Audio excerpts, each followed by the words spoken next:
in part 1 of B1.1 carbohydrates, we covered up to polysaccharides. So we're gonna now start the beginning of polysaccharides as a continuation of carbohydrates B1.1. How do polysaccharides form? Now, we know polysaccharides are multiple sugars. There you go. Now, this comes from the word poly and saccharide, so that's basically the literal definition of polysaccharide. Now, all of these polysaccharides form from condensation reactions. What is a condensation reaction? Well, that's when two sugars, so let's say a glucose, which would be this, and another glucose, like that, link to produce, well, let's say another glucose, this, and like that. Okay, so all three of these glucoses have linked up, so the bonds would actually be that, and with these links, you have produced a polysaccharide. Now, this polysaccharide has, these bonds have formed through condensation, right? And as a byproduct, you get H2O. So basically, a polysaccharide is multiple sugars stacked together or joined together with glycosidic bonds. So glycosidic bonds plus some water. Now,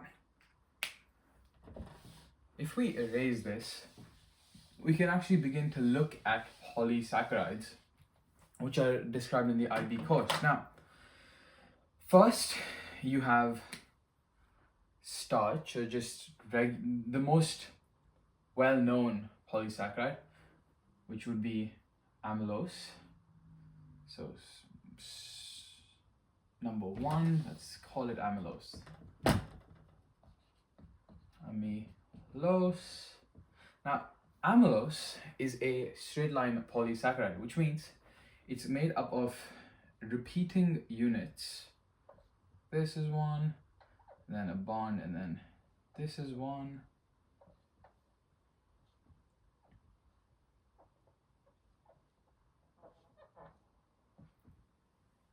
So continuation. So amylose looks something like this. So you can just say N, right? So N repeating units. So this will just continue on for a really long time. Now, they're too large. So let's actually write this in red because it's quite an important fact. Amylose and many other starches are too large to be passed through membrane.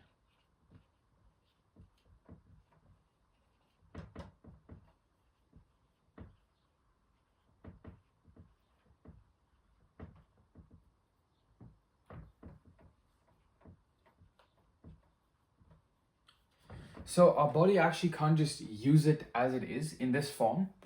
It needs to be broken down into individual subunits. So it needs to be broken down into, say, glucose, right? So that's the main reason. Like, this is a form of storage for carbohydrates. Amylose is made up of alpha glucose, which are bonded from the 1 to the 4 position. So glucose 1, say we can number this as glucose 1, and this would be number 4 of the other one, and this is again going to be 1 and 4 and 1 and 4 all the way around, right? So clearly we can see that it's always going to be a 1 to 4 linkage. Now, the interesting thing is, pause a second if you need to write this down. The interesting thing is, you can actually extrapolate this slightly to create amylopectin, go amylopectin. Oh, pectin, right? Which is just gonna be very similar to amylose, but the bonds are actually gonna be 1 to 4, which we saw previously. So I'm just gonna draw a couple repeating subunits. And remember, in the exams, if they ask you to draw these structures, you can represent them however you want. So you can represent, as long as you have a key, you can even represent them as circles, but it's always good to represent them in this way. So amylopectin is again made of alpha glucose. So glucose, but the bonds, so this is amylose. You're gonna actually also have to add a bond in the 1 to 6 direction. So 1 to 4 and 1 to 6. So just draw that here.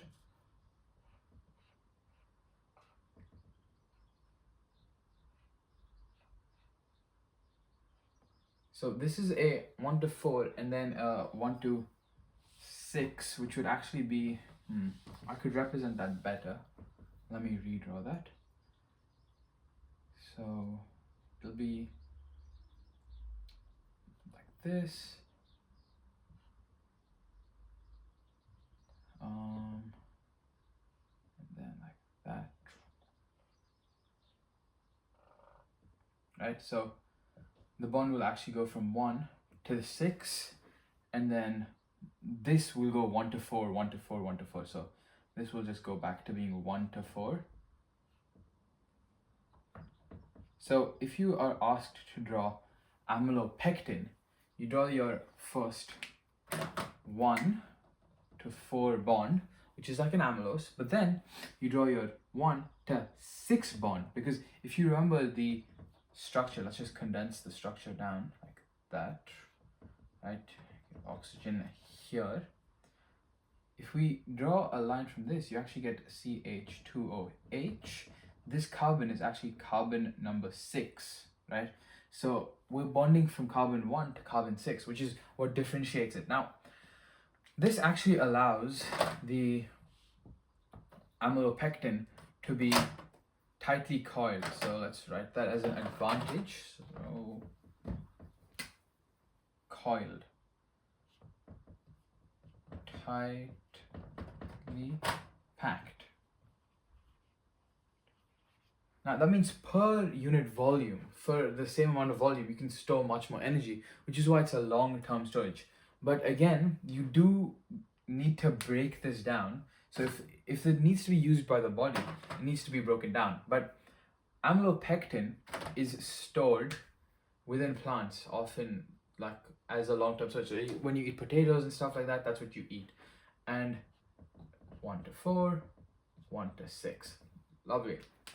Now, we then move on to the final kind of storage, which is glucagon. Let's write that down. Yeah, so glucagon.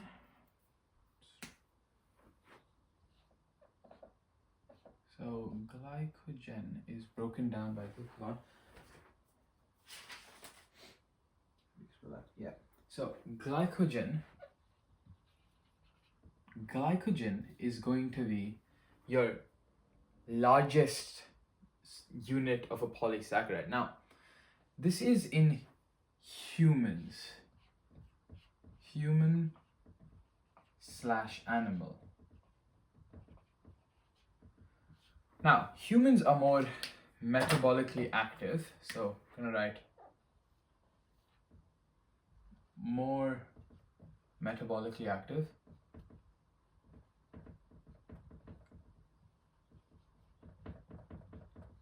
So obviously we're going to need more energy than a plant to live.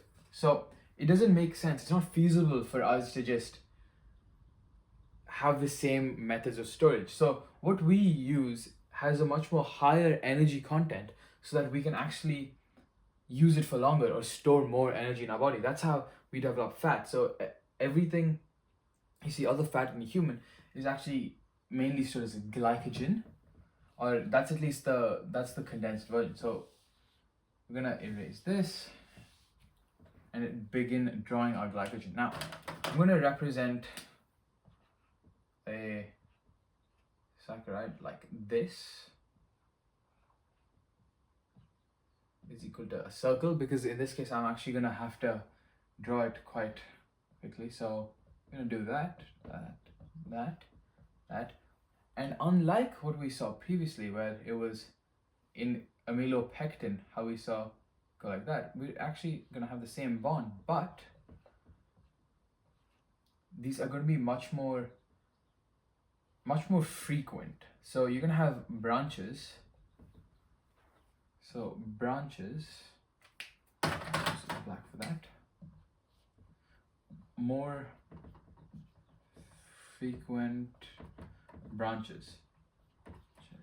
So again, that allows us to store more energy in the same amount of space, because say you have this much space and you're going to be able to store so many more very tightly coiled things compared to loosely coiled things, right? If you just have loose coils like that, you only fit in a little bit, but here you fit in much more, which is essentially the idea behind it. Now, the bonds again are carbon 1 to carbon 4 and carbon 1 to carbon 6 bonds. So pause if you want to draw this.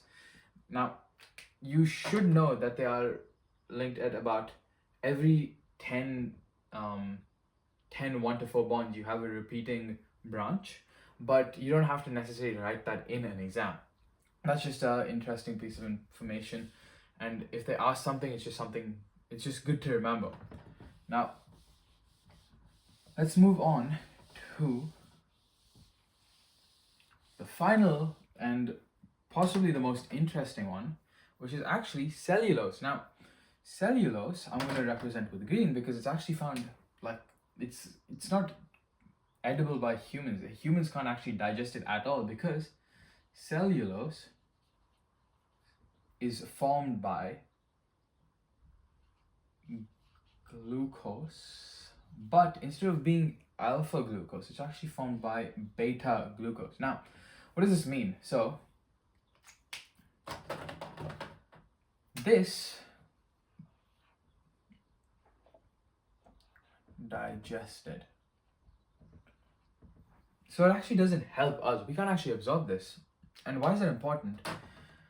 It's because cellulose, that means cellulose actually doesn't get broken down in our body, so it's unreasonable to expect it to behave the same way as others. But that's not the main reason for cellulose. Cellulose is actually used in plants for structural integrity. So structural / mechanical support. So it provides this support by having a slightly different shape. So it's a fibrous, long strand, just like amylose. So it's these circles, by the way, they represent the glucose. But interestingly enough, these strands, unlike amylose, curve. So you get a kind of like a curved helical shape, which is slightly similar to DNA, right? But this shape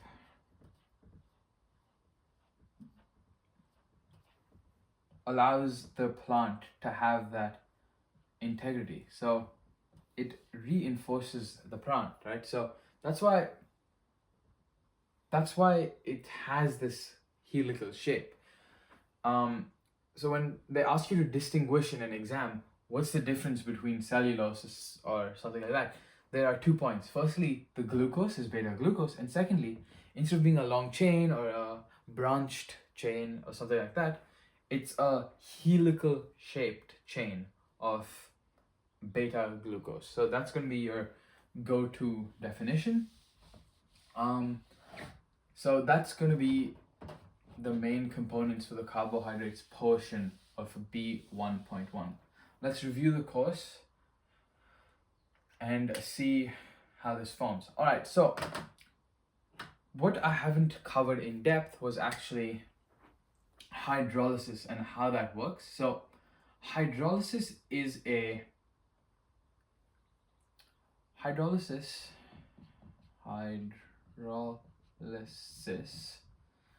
is the same thing as acting out condensation. So hydrolysis is not equal to condensation. What does that mean? So condensation, as we looked at previously, is when, say, glucose. So I'm gonna write, the easiest way to do this is actually just gonna be to draw it out. So say this glucose, right? We got your glucose and then oxygen here. You have your, this is alpha glucose, right? And then you have another alpha glucose, a different glucose, sorry, over here.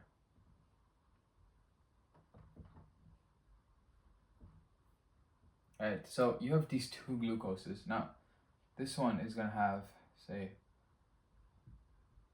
OH. So it's gonna have H up here. Now, what this means is basically these two things in condensation. So this is for condensation. So let's actually write that out. Condensation. These bonds, this OH group here and this hydrogen from this group here, will bond to form a chain linkage, so a glycosidic linkage. There we go. Then we get that. So a glycosidic linkage plus H2O. Now, this is condensation. Hydrolysis is actually the opposite of condensation. So take a second, look at that. If you want to write it down, write it down.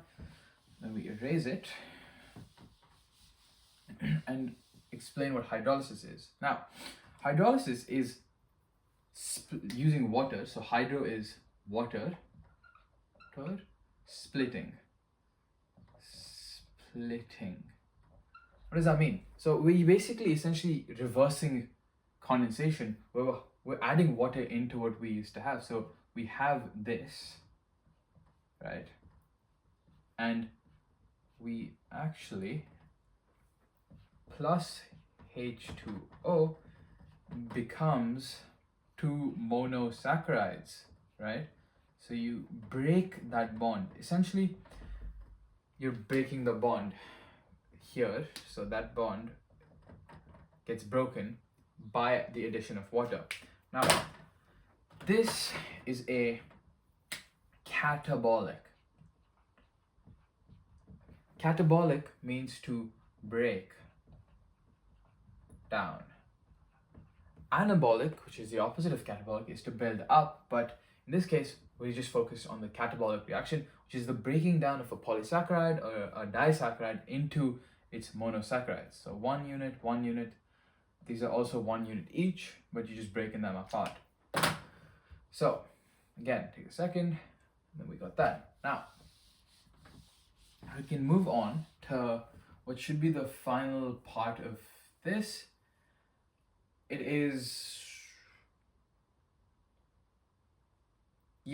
so it's basically the idea that glucose and, so let's write oxidation, so sugars oxidize. So this isn't going to be directly tested on our test in year 11 because we haven't done ATP yet. We haven't actually gone through the stages of the Krebs cycle. But it's important to note that glucose, so C6H12O6, which is the formula for glucose, can be oxidized. So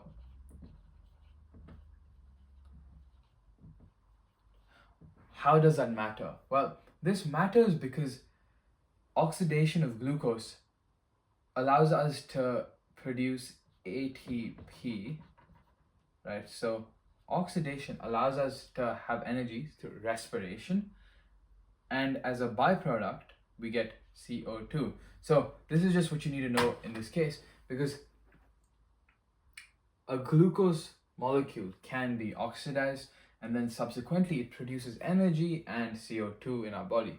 Now, this is going to be the end of the carbohydrate section, and this is what we need to know for this exam specifically. Next.